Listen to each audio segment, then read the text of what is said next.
जोहार। आप सभी का इस चैनल में हार्दिक स्वागत है। आज हम लोग देखेंगे जियोमॉर्फोलॉजी यानी भू आकृति विज्ञान के अंतर्गत एक महत्वपूर्ण क्वेश्चन। ये जियोमॉर्फोलॉजी का पहला महत्वपूर्ण क्वेश्चन है। आप लोग के सामने स्क्रीन पर क्वेश्चन दिख रहा है कि define geomorphology and give the classification of landforms. यानी आपको जियोमॉर्फोलॉजी की परिभाषा बताना है और लैंडफॉर्म्स का क्लासिफिकेशन करना है। यानी इसमें आपको सबसे पहले मीनिंग ऑफ जियोमॉर्फोलॉजी लिखना है। यानी इसमें बताया गया है कि geomorphology is the main branch of physical geography.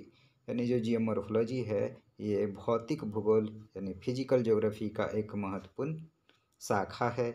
In physical geography we study lithosphere यानी जियोमॉर्फोलॉजी, हाइड्रोस्फेयर यानी ओशिनोग्राफी एंड एटमॉस्फेयर यानी क्लाइमेटोलॉजी। यानी जो भौतिक भूगोल है उसके अंतर्गत लिथोस्फेयर, हाइड्रोस्फेयर और एटमॉस्फेयर तीनों का हम लोग अध्ययन करते हैं।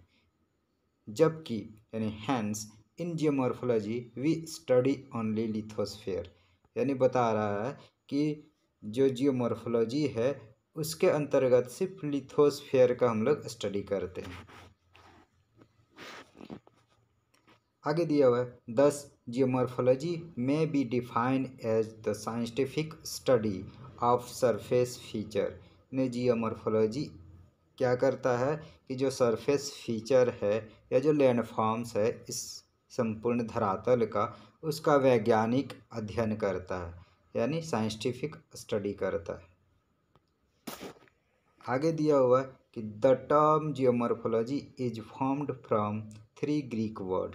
यानी जियोमॉर्फोलॉजी है 3 ग्रीक वर्ड से मिलके बना हुआ है। जी मीन्स अर्थ होता है, मॉर्फी मीन्स फ्रॉम होता है और लॉगोस मीन्स डिस्कोर्स होता है। यानी जियोमॉर्फोलॉजी का मीनिंग होता है कि जो अर्थ का अध्ययन करना। आगे दिया हुआ है कि according to this geomorphology can be defined as. यानी जियोमॉर्फोलॉजी की एक परिभाषा बताया गया है कि geomorphology is the science of description of various relief of the earth surface. यानी जो ये धरातल पर जितना भी रिलीफ फीचर्स है उसका वर्णन करना क्या कहलाता है? जियोमॉर्फोलॉजी कहलाता है। लेकिन आगे बता रहा है कि but this meaning of geomorphology is too precise. यानी ये जो ऊपर में जो परिभाषा दिया गया ये बहुत छोटा परिभाषा है। यह सिर्फ डिस्क्रिप्शन तक ही नहीं है जियोमॉर्फोलॉजी, इससे भी कुछ आगे विस्तृत है। Any science cannot be only descriptive. यानी कोई भी विज्ञान सिर्फ डिस्क्रिप्टिव नहीं होता but it should also be interpretive. यानी सिर्फ डिस्क्रिप्टिव के अलावा साइंस इंटरप्रेटिव भी होता है क्योंकि जियोमॉर्फोलॉजी भी अपने आप में एक साइंस है। दस वर्सेस्टर डिफिनेशन इज एप्रोप्रिएट। जो वर्सेस्टर है उन्होंने एक डिफिनेशन दिया है जो लोगों को सही लगता है। According to Worcester, geomorphology is the interpretive description of the relief feature। ये जो जियोमॉर्फोलॉजी है वो इंटरप्रेटिव भी है, डिस्क्रिप्टिव भी है, ये रिलीफ फीचर का। चलिए आगे हम लोग देखते हैं बहुत सारे विद्वानों के द्वारा या जियोग्राफर्स के द्वारा डिफिनेशन दिया गया है। तो इस डिफिनेशन के बारे में हम लोग चर्चा करेंगे एक एक करके। तो पहला डिफिनेशन दिया गया है कि geomorphology is the science of land forms including submarine forms. यानी जो भू आकृति विज्ञान के अंतर्गत सिर्फ धरातल के लैंडफॉर्म्स का ही अध्ययन नहीं होता बल्कि जो सबमेरीन का जो भी फॉर्म्स है उसके बारे में भी स्टडी हम लोग करते हैं जियोमॉर्फोलॉजी के अंतर्गत। ये कौन बताता है? थॉर्नबरी महोदय। आगे दिया हुआ second definition the scientific interpretation of the origin and development of the landforms of the अर्थ। यानी जो जियोमॉर्फोलॉजी है वो क्या करता है कि जो अर्थ सरफेस का जितना भी लैंडफॉर्म्स है उसका ओरिजिन यानी उसका उत्पत्ति और विकास का साइंटिफिक इंटरप्रिटेशन प्रस्तुत करता है। तो चलिए, अगर आप लोग को समझ आ रहा हो तो आप सेशन को लाइक और शेयर कर दें। तो ये जो डिफिनेशन बताया गया था ये F.J. मोंकहाउस के द्वारा दिया गया एक परिभाषा था। आगे दिया हुआ है तीसरी परिभाषा, ये लोबेक महोदय का है। तो इन्होंने बताया geomorphology is a science of surface feature, यानी जो भू आकृति विज्ञान है वो एक विज्ञान है किसका, सरफेस फीचर का। तो ये लोबेक महोदय ने दिया है परिभाषा। नेक्स्ट डिफिनेशन है, चौथा definition, geomorphology studies relief feature of lithosphere, यानी जो स्थलमंडल है, स्थलमंडल की जितना भी रिलीफ फीचर है उसका क्या करता है, अध्ययन करता है, उसे ही जियोमॉर्फोलॉजी कहलाता है। ये आर्थर होम्स के द्वारा एक दिया गया डिफिनेशन है। तो आप लोग बार बार सुन रहे हैं रिलीफ फीचर्स, लैंडफॉर्म्स, ये क्या होता है कि आप लोग जानते हैं कि हम लोग के जो धरातल है ये क्या है, यहाँ पर पर्वत, पठार, मैदान, नदी, घाटी, इस तरह के जो फीचर्स देखने को मिलता है इसी को रिलीफ फीचर बोला जाता है। ठीक, तो इसी के बारे में जियोमॉर्फोलॉजी स्टडी करता है। आगे टॉपिक दिया गया है कि स्कोप ऑफ जियोमॉर्फोलॉजी, यानी जो भू आकृति विज्ञान है उसका क्या विषय क्षेत्र है। यानी विषय क्षेत्र का मतलब होता है कि इस जियोमॉर्फोलॉजी के अंतर्गत हम लोग क्या क्या पढ़ते हैं, उसका पढ़ने का क्या हम लोग को फ़ायदा है उसके बारे में। तो चलिए देखते हैं। इसमें दिया गया है in the scope of geomorphology we study, यानी जो इस जियोमॉर्फोलॉजी के अंतर्गत हम लोग क्या अध्ययन करते हैं। तो पहला पॉइंट दिया हुआ है क्वालिटीज ऑफ रिलीफ फीचर, यानी जो भी रिलीफ फीचर है या लैंडफॉर्म्स है उसकी क्या गुणवत्ता है उसके बारे में। दूसरा दिया हुआ है origin and development of landforms, यानी कोई भी लैंडफॉर्म्स है उसकी उत्पत्ति ज़रूर होती है, उत्पत्ति के साथ साथ में वो धीरे धीरे विकास भी होता है। यानी शुरुआत में जब पर्वत भी छोटा सा रहा होगा फिर धीरे धीरे इसकी ऊंचाई बढ़ी होगी, तो इस प्रकार इसका ओरिजिन कैसे होता है और उसका विकास कैसे होता है इसके बारे में भी जियोमॉर्फोलॉजी के अंतर्गत हम लोग पढ़ते हैं। तीसरा दिया हुआ है लैंडफॉर्म कंस्ट्रक्ट, यानी कंस्ट्रक्ट प्रोसेस, यानी जो लैंडफॉर्म्स है वो कौन कौन से प्रोसेस के द्वारा बना हुआ है। तो इसमें है इंडोजेनेटिक और एक्सोजेनेटिक, यानी कोई भी लैंडफॉर्म्स है वो आंतरिक और बाह्य दो प्रोसेस के द्वारा बनती है। अगले दिया हुआ है कि चौथा इसमें दिया है कि दियर शेप एंड लिथोलॉजी, यानी जो मॉर्फोलॉजी के अंतर्गत लैंडफॉर्म्स का शेप के बारे में और लिथोलॉजी के बारे में अध्ययन करते हैं।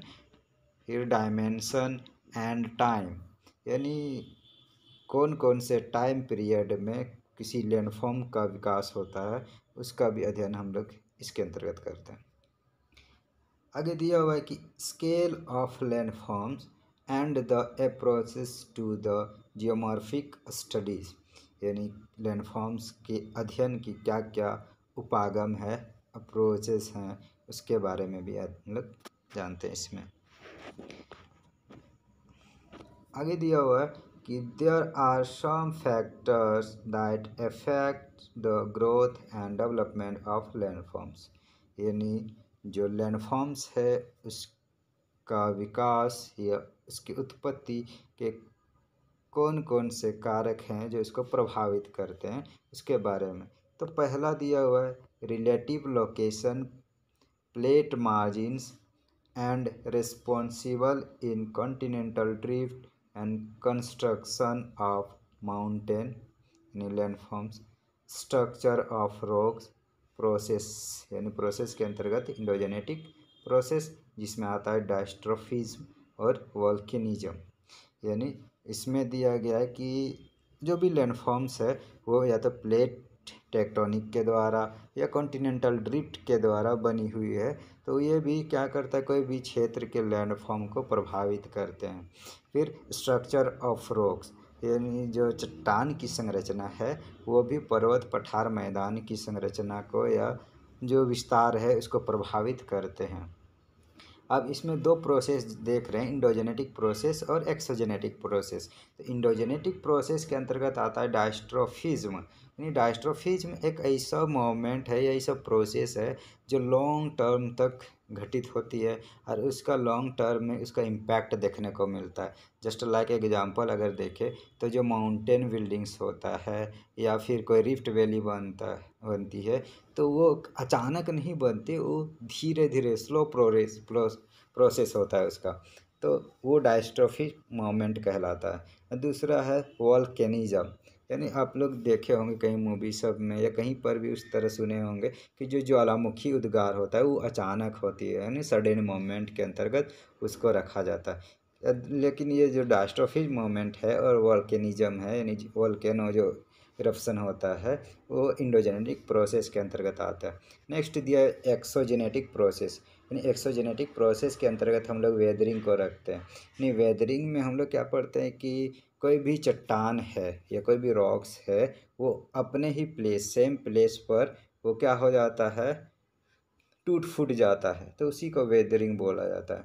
नेक्स्ट इरोजन, मास वास्टिंग और स्टेजेस, यानी जियोमॉर्फोलॉजी के अंतर्गत कोई भी लैंडफॉर्म्स बनती है तो उसकी अलग अलग स्टेजेज हुआ करती है। तो जैसे कि एग्जांपल के लिए बताएं, कोई भी शिशु जन्म लेता है तो वो भी जब बुढ़ापे तक में कई स्टेजेस को पार करना पड़ता है। इसी तरह लैंडफॉर्म्स भी, उसका भी अलग अलग स्टेजेज हुआ करती है, जैसे कि युवा अवस्था, प्रौढ़ावस्था और जीर्णावस्था। चल आगे दिया हुआ, our earth is a dynamic planet, जो हम लोग का अर्थ है, पृथ्वी है, वो एक बड़ा प्लेनेट है, ग्रह है, that rotate on its axis, जो अपने ही अक्ष पर घूमती है, और रिवॉल्व्स अराउंड द सन, यानी अपने अक्ष पर घूमते हुए साथ साथ में सन के चारों ओर भी घूमती है। सो इट चेंज लैंडफॉर्म्स, यानी रोटेशन और सूर्य के चारों ओर जो रिवॉल्व्स करता है उसके द्वारा भी क्या होता है, लैंडफॉर्म्स में परिवर्तन आता है। ये लंबी कहानी है, जैसे कि अगर सूर्य के चारों ओर पृथ्वी घूमती है तो इसके द्वारा क्या होता है, वेदर चेंज होता है। वेदर चेंज होने की वजह से क्या होता है, कभी रेनफॉल आता है तो कभी ग्रीष्म ऋतु यानी समर सीजन आती है। इसके द्वारा अगर रेनी सीजन आता है तो रेनी सीजन में क्या होता है, रिवर ओरिजिन होती है, उसके द्वारा रिवर्स बहुत सारे लैंडफॉर्म्स बनाते हैं। या फिर अगर समर सीजन आता है तो वो वेदरिंग प्रोसेस को भी इम्पैक्ट करता है, जिसके द्वारा लैंडफॉर्म्स का विकास होता है। तो ये बहुत लंबी प्रोसेस है। तो ये बता रहा है कि जो अर्थ रोटेट करता है या फिर रिवॉल्व करता है उसके द्वारा भी क्या होता है, लैंडफॉर्म्स में कुछ परिवर्तन देखने को मिलता है। आगे दिया हुआ है कि the earth endogenetic force and movement of plates also brings change in landforms, यानी जो प्लेट जो है, प्लेट में जो चेंजेज आ जाता है उसके द्वारा भी लैंडफॉर्म्स में परिवर्तन आ जाता है। Thus in subject matter of geomorphology we study, अब इसमें बता रहा है कि जो जियोमॉर्फोलॉजी है उसका क्या क्या सब्जेक्ट मैटर है उसके बारे में देखते हैं। तो पहला ऑप्शन है landforms of earth surface origin and evolution, यानी जो लैंडफॉर्म्स है उसकी उत्पत्ति और उसका विकास के बारे में हम लोग पढ़ते हैं जियोमॉर्फोलॉजी में। दूसरा दिया हुआ है जियोलॉजी ऑफ द अर्थ, यानी इंटीरियर ऑफ द अर्थ, इसके बारे में भी देखते हैं, क्योंकि कोई अगर पर्वत बनता है तो पर्वत इंडोजेनेटिक फोर्स के द्वारा बनती है, तो इंडोजेनेटिक फोर्स किस तरह काम करती है उसका भी तो हम लोग को अध्ययन करना जरूरी है। तो इसीलिए जियोमॉर्फोलॉजी के अंतर्गत इंटीरियर ऑफ द अर्थ के बारे में भी कुछ जानकारी प्राप्त करते हैं। तीसरा दिया हुआ है सबमेरीन लैंडफॉर्म्स, यानी जो लिथोस्फीयर का जितना भी लैंडफॉर्म है, रिलीफ फीचर है, उसका तो स्टडी करते ही है, साथ साथ में सबमेरीन लैंडफॉर्म्स का भी हम लोग स्टडी करते हैं। आगे दिया हुआ है कि in fact geomorphology has originated from geology. Geomorphology है वो जियोलॉजी से ही बना हुआ है अकॉर्डिंग टू थॉर्नबरी। थॉर्नबरी के अनुसार बता रहा है कि जो जियोमॉर्फोलॉजी है वो भी कहीं ना कहीं जियोलॉजी से ही बना हुआ है। उन्होंने छोटा सा वर्ड यूज किया है, जियोमॉर्फोलॉजी इज मैनली जियोलॉजी। यहाँ पर दिया हुआ है कि जो जियोमॉर्फोलॉजी है वो मुख्य रूप से जियोमॉर्फोलॉजी है वो मुख्य रूप से जियोलॉजी ही है। अकॉर्डिंग टू लॉबेक, इन्होंने एक स्टेटमेंट दिया है, जियोमॉर्फोलॉजी और study of landforms is a branch of geology.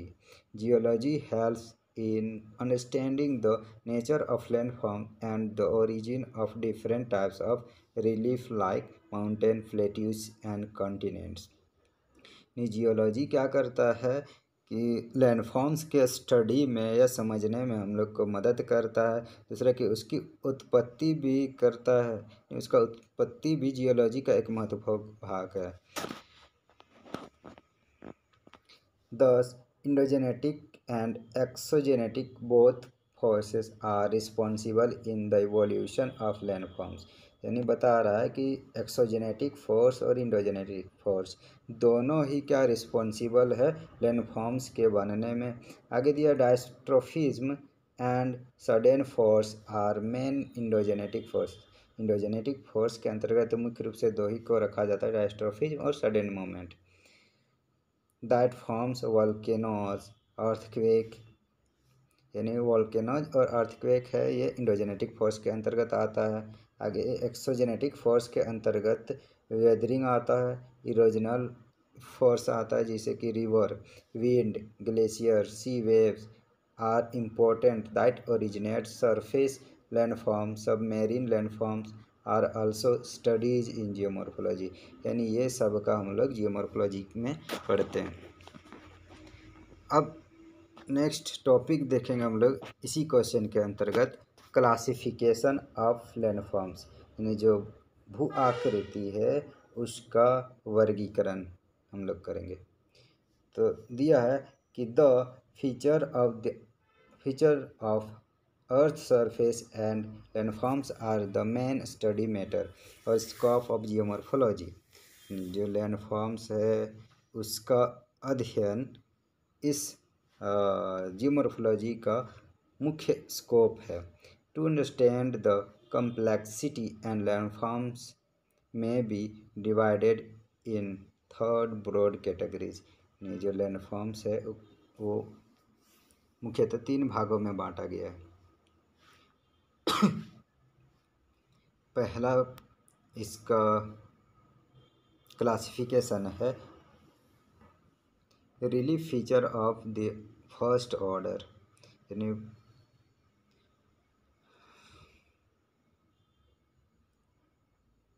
Geomorphology का पहला क्लासिफिकेशन दिया गया है relief feature of the first order. तो इसमें दिया गया है continent and ocean basin are the relief feature of the first order. Continents cover the 29% and ocean basin covers 71% total surface area of the earth surface। बता रहा है कि जो कॉन्टिनेंट है या ओशियन है, तो कॉन्टिनेंट संपूर्ण पृथ्वी का 29% भाग पर फैला हुआ है और ओशियन है वो 79% एरिया पर फैला हुआ है। In the comparison of ocean basin, continents are more higher land masses।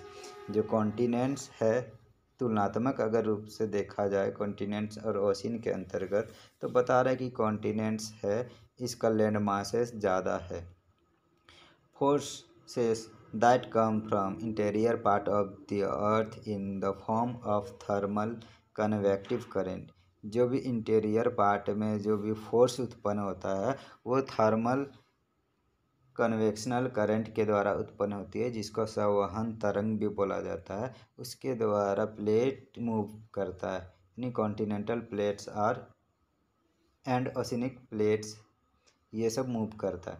दिया हुआ plate tectonic helps in understanding the origin of continents and ocean basins. यानी जो महाद्वीप है उसकी उत्पत्ति और महासागरीय बेसिन की उत्पत्ति के बारे में प्लेट टेक्टोनिक्स क्या करता है, हेल्प करता है। अब दिया गया है second classification, relief feature of second order, इसके बारे में देखते हैं। तो इसके अंतर्गत हम लोग पढ़ेंगे कि जो भी कॉन्टिनेंट्स है या ओशियन है उस पर जो भी लैंडफॉर्म्स बनती है उसको सेकेंड ऑर्डर का रिलीफ फीचर बोला जाता है। यहाँ दिया गया mountains, plateaus, plain, rivers, valleys are the relief features of this second order. यानी ये माउंटेन है तो कहीं ना कहीं कॉन्टिनेंट्स पर बनेंगी, प्लेट्यूज है, प्लेन्स है, ये सब कॉन्टिनेंट्स पर बनेंगी, तो इसलिए इसको सेकेंड ऑर्डर का रिलीफ फीचर बोला जाता है। These are called structural landforms. Also, these features from due to the your genesis. Sorry, यहाँ पर ये your नहीं होगा। The genesis mainly to endogenetic force, particularly diastrophic forces. These features are formed on features of the first order continent and ocean। जो बताया ऊपर में कि जो कॉन्टिनेंट और ओशियन बेसिन है उस पर ये माउंटेन्स, प्लेट्यूज, प्लेन्स या रिवर वैलीज बनती है, तो इसी को सेकेंड ऑर्डर का रिलीफ फीचर बोलेंगे। चलिए आप इसके अंतर्गत पहला देखते हैं कि जो माउंटेन्स है, तो mountains are high peak shape landforms. क्योंकि आप लोग जानते हैं कि जो माउंटेन्स होती है, पर्वत होती है, वो ऊंची पीक शेप का होता है, ठीक ना, तो इसको माउंटेन्स बोला जाता है। यानी दूर से आप लोग इसको देख भी सकते हैं। These are fold, steep slope, deep valleys, fast flowing rivers. यानी माउंटेन्स पर क्या होता है, माउंटेन्स यानी फोल्डेड होते हैं, स्टीप यानी खड़े ढाल का हो सकता है, फिर डीप वैली माउंटेन पर आप लोग कहीं देखे होंगे तो जिसे गॉर्जेज हुआ करते हैं, वी शेप वैली होती है, वो माउंटेन्स पर ही मुख्य रूप से ज़्यादा बनती हैं। उसके अलावा प्लेट्यूज पर भी होते हैं। फिर माउंटेन्स पर ही फास्ट फ्लोइंग रिवर्स देखने को मिलता है, क्योंकि खड़ी ढाल होती है तो नदी का स्पीड बहुत अधिक होती है। And hard rocks on mountain, there are 6 kind of mountains. First है फोल्डेड माउंटेन्स, सेकेंड दिया हुआ है फॉल्टेड माउंटेन, फिर dome mountain, complex mountain, volcanic mountains और लास्ट है रेसिडुअल माउंटेन्स। सेकेंड देखते हैं इसमें प्लेट्यूज के बारे में। तो प्लेट्यूज में दिया है, plateaus are high landscape but there upper part are flat like table land. जैसे जो प्लेट्यू होता है वो धरातल का सरफेस एरिया का क्या होता है, ये एक फ्लैट लैंड होता है जी, like table land. There are 4 kind of plateaus. Tectonic plateaus, these are formed by tectonic process of crust, upliftment के द्वारा भी बनता है और सब्सिडेंस के द्वारा बनता है। एग्जाम्पल के लिए Arab sea plateaus, African continental block, Brazilian plateaus etcetera. Second दिया हुआ inter mountain plateaus, this type of plateaus is surrounded by mountains. Example के लिए Tibet plateaus, Colorado plateaus. Third दिया हुआ है residual plateaus, these are the remains of abraded mountain. Example के लिए Rhine plateaus, Allegheny Cumberland plateaus of Appalachian. Second plateaus दिया हुआ है इंटर माउंटेन प्लेट्यूज। थर्ड है residual plateaus, these are the remains of abraded mountain. यानी जो residual mountains होती है वो जब कोई भी माउंटेन अब यूथ स्टेज में होता है तो उसका हाइट बहुत अधिक होती है, लेकिन समय के साथ क्या होता है, एक्सोजेनेटिक फोर्स उस पर काम करना शुरू कर देता है, तो धीरे धीरे उसकी हाइट कम होते होते थोड़ी सी रेसिडुअल के रूप में बच जाता है। तो उस तरह की प्लेट्यूज को ही हम लोग रेसिडुअल प्लेट्यूज बोला जाता है। तो इसमें Rhine plateaus, Allegheny Cumberland plateaus of Appalachian, ये सब को रखा जाता है। चौथा दिया हुआ है वॉल्केनिक प्लेट्यूज, यानी जो ज्वालामुखी उद्गार के द्वारा जो प्लेट्यू बनती है उसको इसके अंतर्गत रखा जाता है। These are made of volcanic lava, यानी जो लावा जिसे ज्वालामुखी उद्गार होता है तो उससे जो लावा निकलती है वो दूर तक फैल जाती है और एक पार्ट लेंस टाइप का बना देता है। यानी लावा चारों ओर फैल जाती है और एक टेबल लैंड का निर्माण होता है जिसको वॉल्केनिक प्लेट्यूज बोला जाता है। जस्ट लाइक एग्जांपल अगर देखें तो हम लोग का जो इंडियन का डेक्कन प्लेट्यूज है वो वॉल्केनिक प्लेट्यूज का एक एग्जांपल आता है। आगे दिया हुआ है प्लेन्स के बारे में। तो प्लेन्स क्या होता है कि वो एक फ्लैट लेवल लैंडस्केप होता है कि आप लोग दूर से देखें दूर तक प्लेन ही प्लेन नज़र आता है तो उसको प्लेन बोला जाता है। एग्जांपल में जो गंगा ब्रह्मपुत्र या सिंधु गंगा ब्रह्मपुत्र के जो मैदान है वो एक प्लेन्स का अच्छा एग्जांपल है। World largest plains are river plains, यानी ये बता भी रहा है कि विश्व में जहाँ पर भी प्लेन्स देखने को मिलता है वो मुख्य रूप से रिवर वैली वाला एरिया में ही मिलता है। जैसे अगर उधर देखें मिसिसिपी प्लेन्स आता है यूएसए में, इंडिया में हो गया सिंधु गंगा ब्रह्मपुत्र का मैदान। उसी प्रकार चाइना में अगर देखें तो यांगटी सिकियांग या वांगफो का जो रिवर वैलीज है वहाँ पर प्लेन देखने को मिलता है। तो वही दिया गया है। फिर अफ्रीका में यहाँ दिया है Nile river plain, Hwang Ho and river plains of China, ये सब होता है प्लेन्स के अंतर्गत। अब इसमें दिया है third order of relief feature. तो third order of relief feature में है these relief feature are found on the second order relief feature. ये बता रहा है कि जो थर्ड ऑर्डर का रिलीफ फीचर है वो सेकेंड ऑर्डर के रिलीफ फीचर में बनती है। जैसे पहला में क्या हम लोग देखें, फर्स्ट ऑर्डर में सिर्फ कॉन्टिनेंट और ओशियन को रखा जाता गया था। अब सेकेंड ऑर्डर में क्या होता है कि ओशियन और कॉन्टिनेंट्स में जो लैंडफॉर्म्स बनती है या रिलीफ फीचर बनती है उसको सेकेंड ऑर्डर के अंतर्गत रखते हैं। अब सेकेंड ऑर्डर का जो रिलीफ फीचर है जैसे कि माउंटेन हो गया, प्लेट्यू हो गया या प्लेन्स हो गया, तो उस पर जो लैंडफॉर्म्स बनती है उसको थर्ड ऑर्डर का रिलीफ फीचर के अंतर्गत रखते हैं। जिसे इसमें दिया है कि these relief feature are made by external and exogenetic force. These landforms are formed by river, glacier, wind, underground water and sea waves. These are micro level and forms such as। तो ये बता रहा है कि तो पहला इसमें दिया है कि रिवर लैंडफॉर्म्स, यानी नदी के द्वारा कौन कौन सा लैंडफॉर्म्स बनती है। तो वी शेप वैली बनती है, गोर्जेज बनती है, वाटरफॉल मियांडर्स बनता है, ऑक्सबो लेक है, स्ट्रक्चरल बेंचेज बनती है, एलुवियल फैन बनता है, नेचुरल लेवीज बनती है और डेल्टास या ट्रेस बनता है। तो ये सब रिवर्स के द्वारा लैंडफॉर्म्स बनती है। हम लोग आगे देखेंगे कि वी शेप वैली क्या होता है, गोर्जेज क्या होती है, वाटरफॉल क्या होता है, मेंढर, ये सारा जो रिलीफ फीचर्स है लैंडफॉर्म्स है उसके बारे में हम लोग चर्चा करेंगे। आगे दिया हुआ है ग्लेशियर लैंडफॉर्म, यानी ग्लेशियर के द्वारा कौन कौन सा लैंडफॉर्म बनती है। तो यू शेप वैलीज बनती है, hanging valley, cirque, horn, tarn, arete, roche moutonnee, फिर crag and tails, drumlin, esker and moraines, ये सब ग्लेशियर लैंडफॉर्म्स कहलाते हैं। थर्ड ये है इओलियन लैंडफॉर्म्स। आप लोग ये नया वर्ड सुन रहे होंगे, इओलियन लैंडफॉर्म्स। तो जो भी विंड है, विंड्स के द्वारा जो लैंडफॉर्म्स बनती है उसी को जियोमॉर्फोलॉजी के वर्ड में, ज्योग्राफी के वर्ड में उसको इओलियन लैंडफॉर्म्स बोला जाता है। तो इसमें मशरूम रॉक्स बनती है, इंसेलबर्ग बनता है, डोमिनसेस बनते हैं, जियोजेन, यार्डंग, ड्यून्स, बारखान्स, उसके अलावा बहुत सारे सैंड ड्यून्स बनते हैं। सैंड ड्यून्स का भी टाइप्स होती है तो उसके बारे में यानी हम लोग आगे देखेंगे विंड्स का चैप्टर में। ये विंड्स के द्वारा कौन कौन सा लैंडफॉर्म, इरोजनल और डिपोजिशनल लैंडफॉर्म्स बनती है उसके बारे में, तो चैप्टर में। तो ये होता है इओलियन लैंडफॉर्म्स। अब नेक्स्ट दिया हुआ है कार्स्ट लैंडफॉर्म्स, यानी जो चुना प्रधान प्रदेश होती है वहाँ पर जो लैंडफॉर्म्स बनती है उसमें आता है lapies, polje, uvala, doline, cave, stalactite, stalagmite etcetera.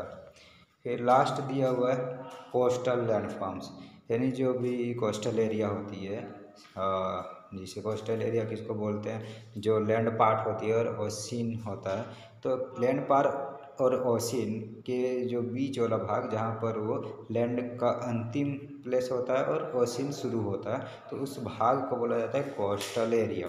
तो कोस्टल एरिया पर जो भी लैंड फॉर्म्स बनती है उसमें आता है पहला बीचेस आता है, स्पीट, हुक, लूप, टॉम्बलो एट्सेट्रा, ये सब बनती है। तो दोस्तों अगर आप लोग को वीडियो अच्छा लगा हो तो लाइक और सब्सक्राइब कर दें और शेयर भी करें। तो चलिए फिर मिलते हैं नेक्स्ट वीडियो के साथ, नेक्स्ट और नए टॉपिक के साथ। धन्यवाद।